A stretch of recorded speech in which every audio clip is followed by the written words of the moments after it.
ভগৱান শ্ৰীকৃষ্ণৰ জন্মৰ সময়ত কি হৈছিল পালি পহৰীয়া সকলো নিদ্ৰা গৈছিল তাৰ পিছতে ভগৱান শ্ৰীকৃষ্ণৰ জন্ম হৈছিল কংসই গমেই নেপালে শ্ৰীকৃষ্ণৰ জন্ম হোৱাৰ কথা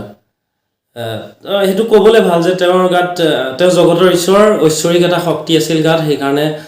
কোনো গম নেপালে পালি পহৰীয়া নিদ্ৰা গল কিন্তু এই আমাৰ অসমত যেতিয়া এটা পৰীক্ষা হয়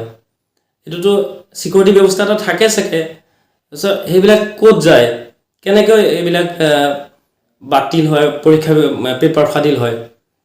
বুজি নাপাও যি পৰীক্ষা নহক মেট্ৰিক হক কম্পিটিটিভ এক্সাম এই চাকৰি ইন্টাৰভিউ বিলাক আহিলে আপুনি পঢ়ি যাব আহি গল বলে পেপাৰ ফাদিল হল পৰীক্ষা দি আহাৰ পিছত গম পাব নিউজ আহি চাবহি ঘৰত যে পৰীক্ষা ফাদিল হল মানুহ মেন্টালি কি হয় কষ্ট পায় ন মোৰ যে মাতটো ভাগি আছে ভিডিও দিবলৈ মন নাছিল কিন্তু আহিলো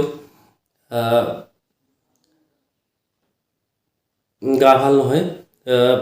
বেয়া হৈছে এইবিলাক কি হৈছে ছাত্ৰ ছাত্ৰী জীৱনক লৈ হেতালি খেলা নিচিনা হৈছে এইবিলাকটো চলিয়ে আছে মানে এইবিলাক অভ্যাসৰ নিচিনা হ'ল কিন্তু কিমান ডিপ্ৰেছনত যায় ল'ৰা ছোৱালীবিলাক সকসোন এটা পৰীক্ষালে নিৰ্দিষ্ট এটা ডেট থাকে তেওঁলোক প্ৰিপেয়াৰ হৈ যায় ন আজি আমুকটো পৰীক্ষা আছে বুলি সো আজি মই নিজে পৰীক্ষা দিবলৈ যোৱাতে মোৰ কেনেকুৱা লাগিলেহেঁতেন বা আপোনাৰ ভাইটিটোৱে দিবলৈ গৈছে বা আপোনাৰ ল'ৰাটোৱে দিবলৈ গৈছে হিহে গম পাব কিমান দুখৰ কথা সেইবোৰ নিদিয়া জনে গম নাপায় সো নিজে বুলি ভাবি লকচোন যে মই আজি পৰীক্ষা দিবলৈ গৈছো কেনেকুৱা লাগিব এইবিলাক অযথা হাৰাসমেন্ট কৰা নিচিনা ন এইবিলাক হ'ব নালাগে আৰু বাৰে বাৰে কিয় হৈ আছে বুজি নাপাও বাৰু যি হল দুখীয়া উচিত শাস্তি পাওক পাইছে যদিও নাজানো টিভি চোৱা নাই বাৰু এতিয়ালৈকে এইবিলাক বাৰে বাৰে হ'ব নালাগে সেইখিনি আৰু কি কম আৰু এইবিলাক হৈ মানে অভ্যাসৰ নিচিনা হৈ গল ডাঙৰ পৰীক্ষা হয় CBSE ইমান পৰীক্ষা পাতি থাকে কিন্তু এনেকুৱা বিশেষ শুনা নাই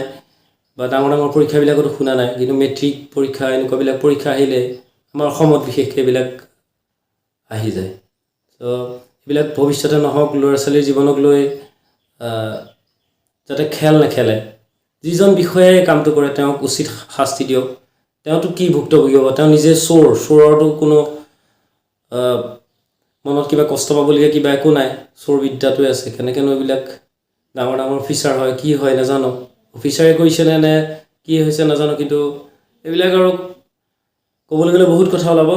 ইমানখিনি কথা নকওঁ কিন্তু মই যে কৈ আছো মই কিয় কৈ আছো মই আজি ভালেমান কেইটা মেট্ৰিকৰ বেটছ পঢ়ুৱালো মই মেট্ৰিক পাছ কৰাইছো ল'ৰা ছোৱালীক সো সেইকাৰণে মোক কোৱাৰ অধিকাৰ আছে মই শিক্ষাৰ লগত জড়িত ব্যক্তি সেইকাৰণে কৈছো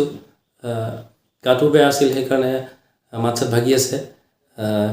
ইমানে আৰু ছাত্ৰ ছাত্ৰীসকলক কওঁ তোমালোকে আকৌ সকে 5-10 দিন গেপ পাবা ভালকে পঢ়া পৰীক্ষা ভালকে দিয়া ভৱিষ্যত উজ্জ্বল হোক অকল পৰীক্ষাত নম্বৰ পোৱাটোৱে নহয় এজন সুনাগৰিক হিচাপে সমাজখনক আগুৱাই নিব লাগিব যাতে কোন লোকে শিকাব নালাগে যে তুমি আমুকটো কৰিব লাগিব মা দেউতাক সন্মান কৰিব লাগিব বা কিবা কৰিব লাগিব এইবিলাক লোকে শিকাবলগীয়া কথা নহয় এইবিলাক সৰুৰ পৰা শিকি যোৱা তেতিয়াহে ভাৰতখন এখন ডেভেলপ কান্ট্ৰি হ'ব আজিলৈ ইমানেই ধন্যবাদ